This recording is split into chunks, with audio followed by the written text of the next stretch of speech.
This is the story of families told over 3 generations who searched for the American dream. The 1930s had been a nightmare of suffering and doubt.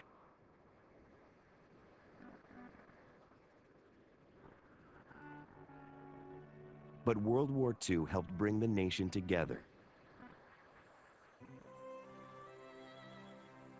Americans have always had big dreams, and the 1950s would bring prosperity to match them.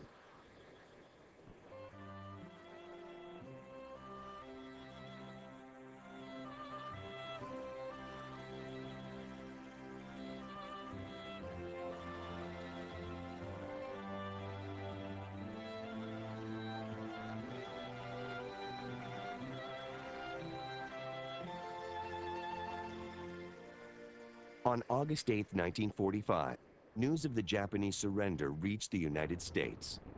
In New York City, as throughout a rejoicing nation and world, vast throngs of grateful, happy people celebrate the end of fighting, the dawn of peace. 2 million New Yorkers jam Times Square. It's official. It's all over. It's total victory.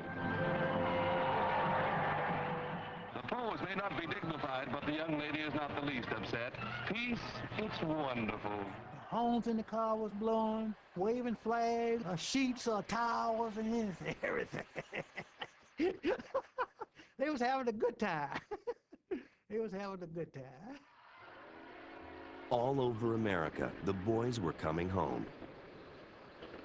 I put on my full uniform to go down and get her, and lo and behold, I was missing a black shoe. And so all I had was a brown moccasin. And I put that on, and I limped across the gangway. Everyone thinking I was a wounded sailor, to embrace my bride, and that was a lovely reunion.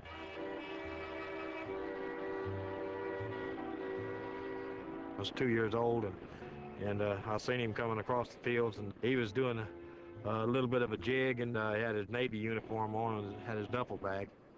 And then all of us was running out, screaming and hollering that Daddy was home. I believe there was a few tears shed, and we were kind of jubilant, if you know what I mean. Everybody was facing the future, not thinking about it, but knowing tomorrow was going to be a better day than the days we had had.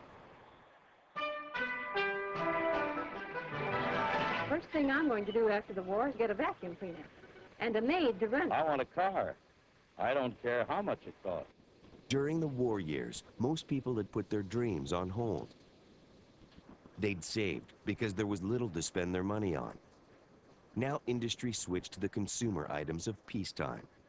It was an economic joyride that would last for 30 years. Yes, cars, radios, vacuum cleaners, nylons, juicy steaks. It sounds almost like a dream. Bewildered. I was really bewildered by it all, you know, what choices to make, and there were choices to make. Dick Manoff had risen quickly in the wartime civil service. He'd already come a long way from his beginnings on the Jewish Lower East Side of New York City. Before the war, we didn't talk about careers. We talked about jobs. Anything to earn a living. Suddenly, after the war, there were so many other opportunities. It was surprising how well things were. There was such a hungry country. The advertising industry on Madison Avenue had a lot to sell, and Dick Manoff wanted to join them. Advertising was glamorous. There was something in it. There was money to be made in advertising if you were good. And I knew a chap who was head of research at Foot, Cone & Belding. I went to visit him, and I thought I had a talent for advertising. And he shut his door very diplomatically and said, "I want to tell you something." He said, "You know, we don't have too many Jews in the business. As a matter of fact, I could probably name them on one hand." And so I gave up any hope of it ever happening. But America was changing.